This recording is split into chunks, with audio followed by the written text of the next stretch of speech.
Bienvenue donc au Jazz Club, ceci est donc un bar avec une fontaine à ma droite, à ma gauche pardon, une fontaine à ma droite, avec des dégustations, des choses que je vais vous montrer. Hop, on parle du bar. Mais qu'est-ce donc? Je pose la question, qu'est-ce donc? Et je te la repose aussi, qu'est-ce donc? Ceci est un fouet à cahier. Un fouet à cahier.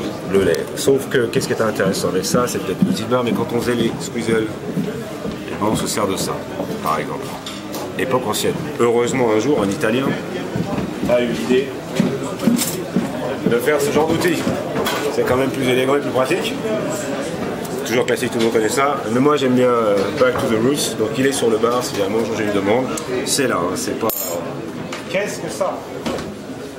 C'est toujours sur le bar, hein, c'est toujours posé tous les jours de 7h du matin à 2h du matin. Qu'est-ce que ceci? Et à quoi ça sert?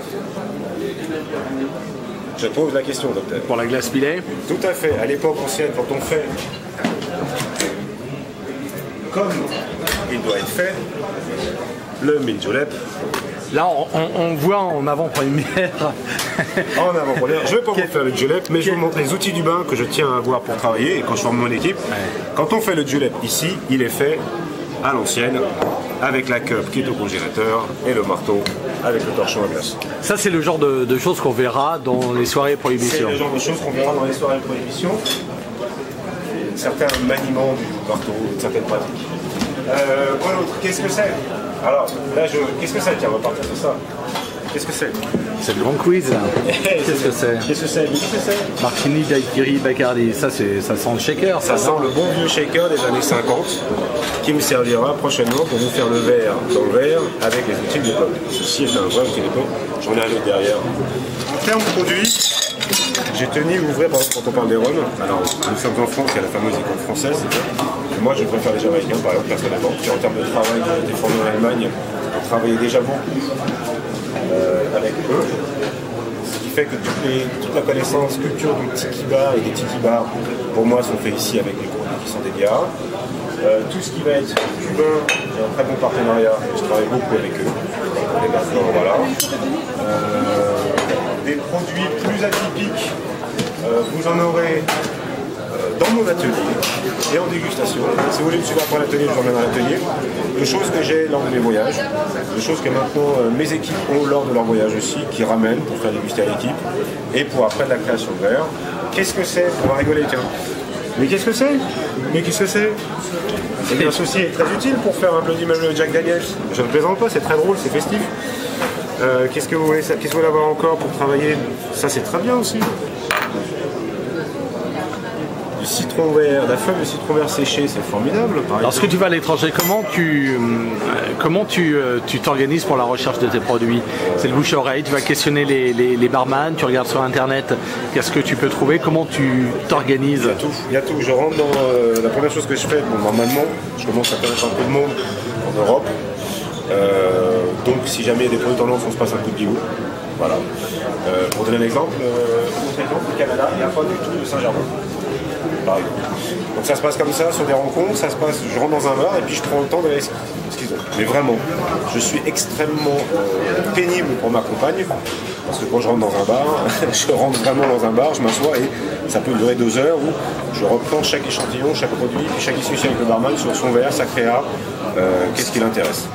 Donc ça se passe vraiment comme ça, de bouche à oreille, pour rire, parce que je suis fêlé, comme on dit parfois. Mais qu'est-ce que c'est?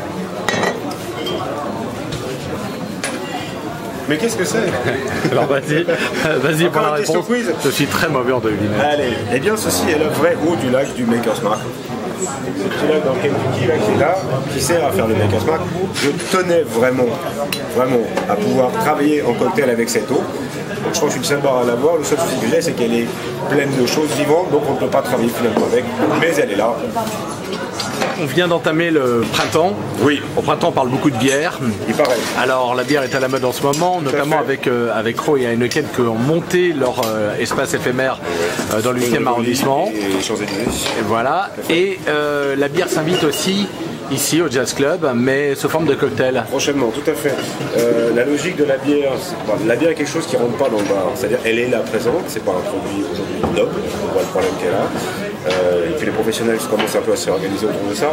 Et j'ai eu une discussion hier avec le responsable marketing Cronenbourg sur le fait de faire rentrer la bière vraiment dans le bar, mais avec des lettres de noblesse. Au jour d'aujourd'hui, le bar, ce sont des classiques. On les connaît tous, vous en avez dessus, le whisky sour, le Manhattan, le Dubonnet, j'en passe, c'est des meilleurs. Ce sont des recettes établies. Vous avez un énorme travail qui a été fait en amont maintenant par des petites abbayes ou grandes maisons sur des qualités de bière. Vous avez Cronenbourg là qui sort des bières de saison florale et printanière. Moi, le cocktail tel que moi je le conçois, c'est pas le Monaco. Vous voyez là, il y a un appareil, ça va être le Monaco. J'appelle pas ça un cocktail.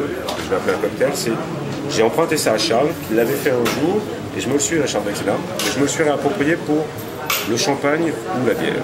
Tout le monde connaît le Rossini de Puccini, fait au verre, whatever. Moi j'aime bien quand on parle de bière, on la shake. Et qu'on me fasse un vrai verre, c'est-à-dire que j'ai un vrai nez, et pas un nez que de bière, un nez du cocktail, que j'ai pas ce que je déteste, à savoir le sirop au fond, donc plus on boit, plus c'est sucré, et ça devient vraiment pas bon. Pour le contraire, une vraie harmonie au sein du verre. Comment est-ce qu'on fait? Alors, et après il sera en dégustation.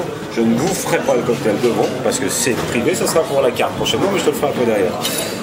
Au jour d'aujourd'hui, c'est très facile, vous avez des recettes. Moi j'aime bien le Raffles Singapore Sling. La connaissance du barman, c'est de vous parler de ce cocktail. Si vous aimez les bières, ce qui est mon cas, il y a une concordance dans les notes entre des bières et des grands classiques. L'idée, c'est de travailler et d'arriver à faire que les deux se rejoignent pour avoir à la fois un vrai verre homogène. Donc on peut faire un vrai Singapore Sling.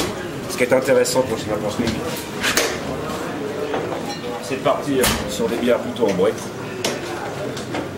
Vous faites votre recette classique, après vous rééquilibrez, ça c'est le métier du barman. Vous rééquilibrez, vous rajoutez votre bière, vous fermez. Il y a une technique qui est très simple, que Charles m'avait montré, que j'aime beaucoup. Vous permet, comment dirais-je? C'est assez élégant comme geste. Merci. En fait, ça m'a fait rire. Quand Charles avait fait une fois, j'ai fait beaucoup d'art martial et quand on fait du nunchaku, c'est le même mouvement pour un feu. Donc vous brassez en fait la bière et elle passe par le shaker. Pour moi, ça devient un cocktail. Et à partir de là, vous servez et vous avez un vrai verre. Et en plus, un verre qui va vraiment évoluer. Donc après, ça nécessite une connaissance bière et une connaissance spéciale.